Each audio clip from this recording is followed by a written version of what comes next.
में एक और पार्टी की एंट्री हो गई है। अखिल भारत हिंदू महासभा ने प्रदेश की सभी सीटों पर चुनाव लड़ने की घोषणा कर दी। भोपाल में विशाल रैली के साथ हिंदू महासभा चुनाव प्रचार का आगाज करेगी। हिंदुओं को उनका अधिकार दिलाने के मुद्दे पर पार्टी चुनाव लड़ेगी।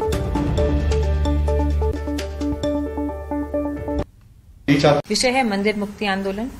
जितने भी चयनित मंदिर हैं भारत के, जिनका 3600 मंदिर, वो 3600 मंदिरों से जो कोष है वो सरकार के पास जाता है, हिंदुओं के पास नहीं आता, और उस कोष का उपयोग विभिन्न प्रकार से सर्व समाज के लिए यूज होता है।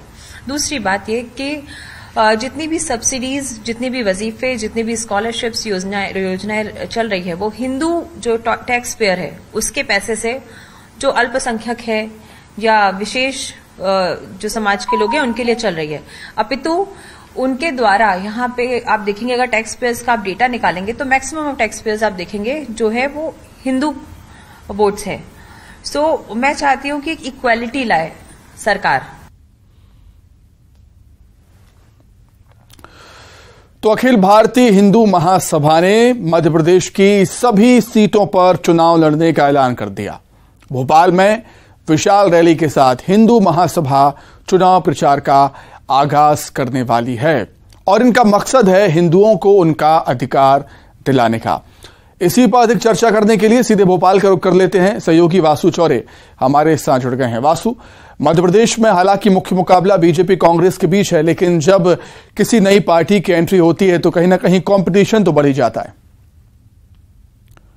निश्चित तौर पर सुमित, देखिए मध्य प्रदेश में अब चुनावी समय जो है वो शुरू हो चुका है। चुनावी रण में बीजेपी कांग्रेस तो दम भर ही रहे हैं, लेकिन पहली बार मध्य प्रदेश की दो पार्टी वाली राजनीतियों में ये देखने में सामने आ रहा है कि कई सारे जो अन्य दल हैं वो भी पूरे दमखम के साथ उतर आए हैं। आप देखिए, आम आदमी पार्टी ने निकाय चुनाव के जरिए मध्य प्रदेश में अपनी पैठ बनाई, खाता खोला, एक महापौर की जो सीट है वो भी वो जीत कर आए। AIMIM के कुछ पार्षद मध्य प्रदेश में बने हैं। इसके अलावा एक तीसरा मोर्चा भी तैयार हुआ जिसमें कई सारे जो दल हैं वो संगठित होकर एक साथ आए हैं और उन्होंने चुनाव लड़ने की बात कही है। उसके अलावा अगर आप बात करें तो हिंदू महासभा जो अक्सर अपनी जो हिंदू महासभा के जो नेता हैं वो अपने बयानों के चलते या फिर अपने प्रोटेस्ट के चलते या फिर एक हिंदूवादी छवि के चलते चर्चा में बने रहते हैं, उन्होंने भी अब मध्य प्रदेश में चुनाव लड़ने की बात कही है और जो मुद्दे हैं उन्हें स्पष्ट कर दिया है कि हिंदुओं का जो हक है, अधिकार है, वो उन्हें मिलना चाहिए और कई सारे और तमाम जो मुद्दे होंगे उनको लेकर वो अपनी चुनावी रणनीति जो है वो तैयार करने का काम करेंगे। 19 जुलाई को भोपाल में एक बड़ी रैली का आयोजन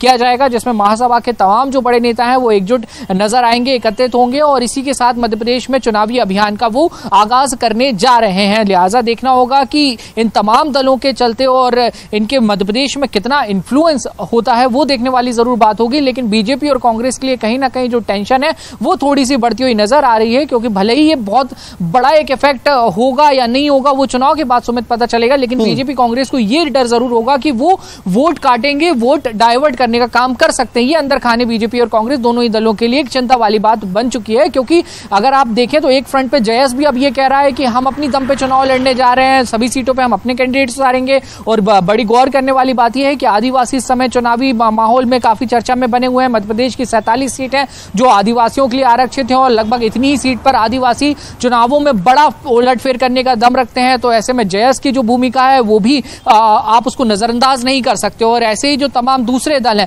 अगर इनको प्रभावशाली लोग मिल जाते हैं और इनको उन लोगों का साथ मिल जाता है जो बीजेपी और कांग्रेस से नाराज है, तो देखने वाली बात होगी कि जो नई पार्टी अब मध्य प्रदेश में उभर कर आ रही है वो कितना असर आने वाले चुनाव में डालेगी। वासु, बहुत धन्यवाद आपका।